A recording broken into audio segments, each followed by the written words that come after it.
My Salsa Tributary e-bike came with that display. In this video, I'll show you how I converted it to use that display.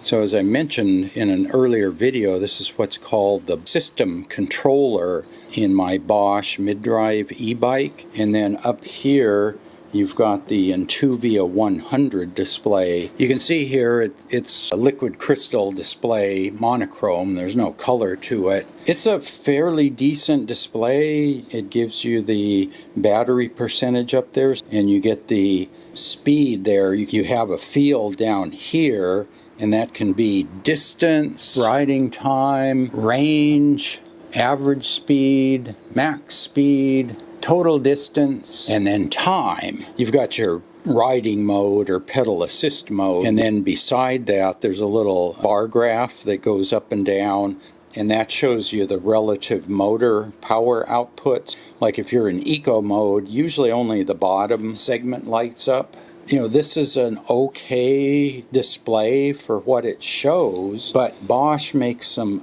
newer displays called the Kiox, and they've got the 300, the 400, and the 500 displays.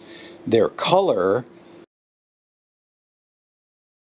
and they give you multiple data fields that you can select from, because I'm used to riding with my Garmin bike computer, and it gives you up to 10 data fields you can have on the screen, and you can have multiple screens with different things, gradient and cadence and temperature and just all sorts of things. Here you've got these same units, and then you can go through and have one additional item. Yeah, so one of the options, like I say on the newer bikes, they'll have a bigger cutout here, and the Kiox-500 fits in that hole, and I think it can replace the system controller. But my bike just has the small cutout. The Kiox-500 cutout is like the whole width of the top tube here. And with this bike, you know, I don't want to be cutting holes in the top tube, and they actually have an extra stiffener welded in here. I gotta keep this because this is the only way you can turn the bike on and off. Yeah, so anyway, I've been wanting to see if I could come up with a way to get a Kiox display. You can get those with handlebar clamps, and then there's places that make stem mounts. But again, I want to try to keep the handlebars clean if I can, and I would like to put a Kiox-500, which I picked up here, down here someplace. So like I mentioned, there are stem mounts for the Kiox. I think this is for the earlier one. I purchased one of these just to see what it looked like, what size it was, and get the angle and whatnot. So one of the other issues with doing a handlebar mount with this Kiox display is it's got two cables, because you've got to run a cable in here, and then you've got to run a cable out and over to the system controller. So right now there's a single cable plugged into the system controller from the motor. You have to take that cable out, plug it in here, and then run another cable back to here. And if you put this on the handlebar with this bike, it's got internal cable routing, so I would probably have to route cables through the stem here. You know, that's going to be kind of tricky, and I don't know if this cable is long enough to come all the way out and up. So that's another reason I don't want to put anything on the handlebars if I can help it. Like I say, I purchased this mount, and I think this is for the Kiox-300 display.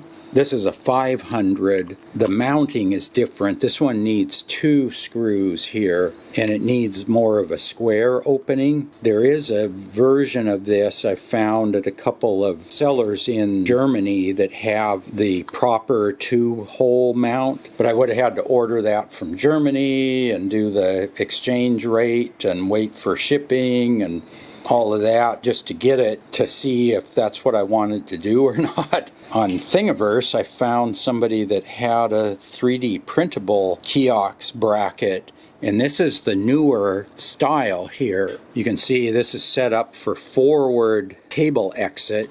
And so this one goes in like that. And then you can insert your cables here. This is set up normally as a stem mount. What I really want to do is put it down here on top of the system controller so it's down low. The problem with this mount here, it would screw in there, but then I can't get to the on-off button here. So that one wasn't going to work.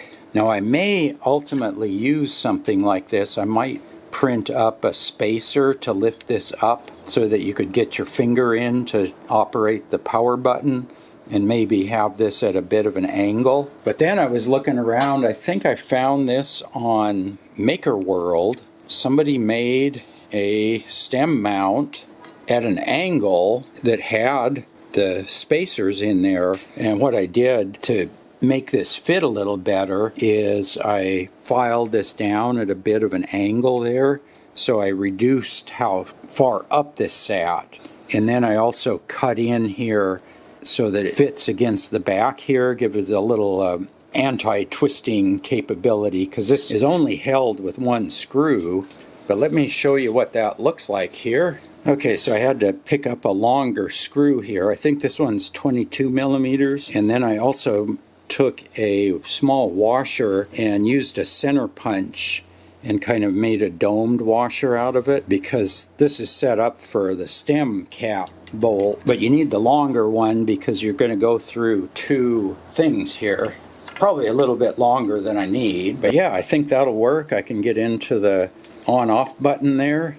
When we installed the headlights, we ran the headlight cable into the side hole here, and I picked up a 300 millimeter display cable. Yeah, let me try plugging in the cables and we'll see if this thing works. Okay, pop the system controller out, and let's see. Yeah, let me pull this cable out there. Yeah, there we go. So we got that plugged in there. Ran this little piece of springy wire up in there, and I'll try see if I can tie these two together here with some tape. Okay, finally got it out of there. I guess I should have put both cables facing the same direction, because this one, since it was folded back on itself, it didn't want to come through the hole there. Yeah, this is going to be the tight one. I think it will be just long enough. This is the one off the motor, because I don't think that would be long enough to come up here. You know, it wouldn't fit by the time you came up through the headset. So I'd have to buy a longer cable, drop the motor, drop the battery, and run this up there. So that is part of what I was trying to avoid. Yeah, it looks like this print is just a little bit too long to fit. So let's see, you have the mount. I think this is called the adapter, and then you've got the display. So I've got to fine-tune this a little bit. Yeah, the big thing I wanted to see was, does this thing power up and recognize? And it doesn't matter which one you plug this into. Yeah, just screw that in a little bit. So now let's see what happens here. First, power on. Wow, look at that. Okay, there we got battery speed. There's my riding modes. Yeah, so I've already got 1,165 miles on the bike. Gives you the range. Oh, there we go. Yeah, power, cadence. Yeah, and there's the navigation. So you can set up a route on your phone, which I can carry in the rack bag and then have it display up here. Yeah, you don't have to do any configuration. It's just right there. So this will be sitting right about there. That's what I want to do, is just try something, and I didn't have to drill any holes or cut anything, or all I had to do was pull a couple cables out of there and hook them up. So yeah, I need to play with this a little bit, just sand this down until this thing fits in there. Okay, yeah, it just took about 30 seconds with a piece of sandpaper. I just sanded down the end and rounded off those corners, and then it pops right in there. Yeah, so I used some M3x16 screws to screw in the mount to the adapter. But yeah, now I can plug in my cables for good. Okay, yeah, what I've found was the white line on the connector faces down there, so that goes in there. So I just put some felt pen marks on there. Yeah, I think that's going to work here. So let me get my screw. So you can see there's the little domed washer I made. I just took a small washer about the same size, and then I ran a center punch through there and just punched it down so it kind of domed out the washer a little bit. Yeah, and I can still get to the button under there. I'll get something around the cables, and then I was going to maybe see if I can fill in that hole a little bit. We'll take this out on a ride tomorrow, see how it works. With the torque sensor, it's got a built-in power meter built into the crank. So that'll be kind of nice. I've never had a power meter before. So yeah, there we go. So we've got a Kiox 500